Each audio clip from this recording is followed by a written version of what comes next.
আমরা এখনো মুখে বলে যাচ্ছি, আমরা এখনো মাঠে নামি নাই। কারণ আমরা মাঠে নামবো নির্বাচনের জন্য, আমাদেরকে আন্দোলনের দিকে নামতে বাধ্য করবেন না। দ্বিতীয়ত স্মরণ করছি আমাদের ভাই শরীফ ওসমান হাদীকে। শরীফ ওসমান হাদী আধিপত্যবাদের বিরুদ্ধে, গণতন্ত্রের পক্ষে, ভোটাধিকারের পক্ষে লড়াই শুরু করেছিলেন ঢাকা ৮ আসনে। আজকে পুরো সমগ্র বাংলাদেশে এই লড়াই ছড়িয়ে গেছে। ইনসাফের লড়াই, আজাদির লড়াই, সার্বভৌমত্বের লড়াই। আমরা মনে করি আমাদের জাতীয় লড়াই শেষ হয়ে যায় নাই। বাংলাদেশের বিরুদ্ধে চক্রান্ত চলমান। আধিপত্যবাদী শক্তি, ফ্যাসিস্ট শক্তি এখনো দিল্লিতে বসে কথা বলতে পারছে, নানান ষড়যন্ত্র করতে পারছে। ফলে আমাদের এই জাতীয় লড়াই আধিপত্যবাদের বিরুদ্ধে, ফ্যাসিবাদের বিরুদ্ধে এবং দেশের ভিতরে আমাদের দুর্নীতি এবং চাঁদাবাজ এবং বৈষম্যের বিরুদ্ধে লড়াই, এই উভয় লড়াই আমাদেরকে একসাথে চালিয়ে যেতে হবে।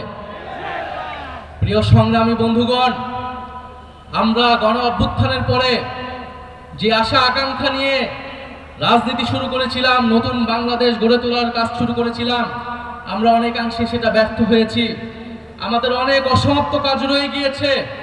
ইনশাআল্লাহ এবারের নির্বাচনে 10 দলীয় নির্বাচনী ঐক্য বিপুল ভোটে জয়লাভ করে আমরা সেই অসমাপ্ত কাজ সম্পন্ন করব সবাই ঐক্যবদ্ধভাবে। কারণ আমরা ঐক্যবদ্ধ বাংলাদেশ, আমরাই বাংলাদেশ। প্রিয় সংগ্রামী বন্ধুগণ, দু একটা কথা বলতে হয়। আমরা শুনছি বিভিন্ন কার্ড দেওয়া হবে, ফ্যামিলি কার্ড দেওয়া হবে, কৃষক কার্ড দেওয়া হবে। আমরা চাই কার্ড দেওয়া হোক, জনগণ সুবিধা পাক, কিন্তু এই কার্ড জনগণ পর্যন্ত পৌঁছাবে তো? 2000 টাকার কার্ড নিতে 1000 টাকা ঘুষ দেওয়া লাগবে না তো?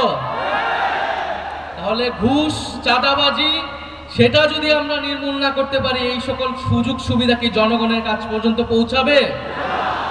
একদিকে বলা হচ্ছে কার্ড দিবে, আরেকদিকে ঋণ খেলাপিদেরকে সংসদে নিয়ে যাওয়ার চেষ্টা করা হচ্ছে, নির্বাচন কমিশনকে ব্যবহার করা হচ্ছে, আদালতকে চাপ প্রয়োগ করা হচ্ছে। ফলে কেমন দ্বিচারিতা! যদি প্রকৃতপক্ষে জনগণকে সুবিধা দেওয়ার নিয়ত থাকে, তাহলে কেউ ঋণ খেলাপিকে নমিনেশন দিতে পারে না। যারা ঋণ পরিশোধ করে নাই, তারা সংসদে গেলে আপনার মনে হয় তারা ঋণ পরিশোধ করবে? আর এরা আবারও ঋণ নিবে, এরা আবারও টাকা লুট করবে, এরা আবারও টাকা পাচার করবে বিদেশে। আমরা তো এই বাংলাদেশ চাই নাই। আমরা তো সেই লুটেরাদের বিরুদ্ধে গণ অভ্যুত্থান করেছি। নতুন কোন লুটেরাদের আমরা ক্ষমতায় যেতে দিব না, বাংলাদেশের জনগণ তাদেরকে ক্ষমতায় যেতে দিবে না। সংগ্রামী বন্ধুগণ, বলা হচ্ছে বস্তিবাসীকে ফ্ল্যাট দেওয়া হবে। বস্তিবাসী ফ্ল্যাট চায় নাই আমাদের কাছে, আপনাদের কাছে। বস্তিবাসী চায় নিরাপদ জীবনের নিশ্চয়তা,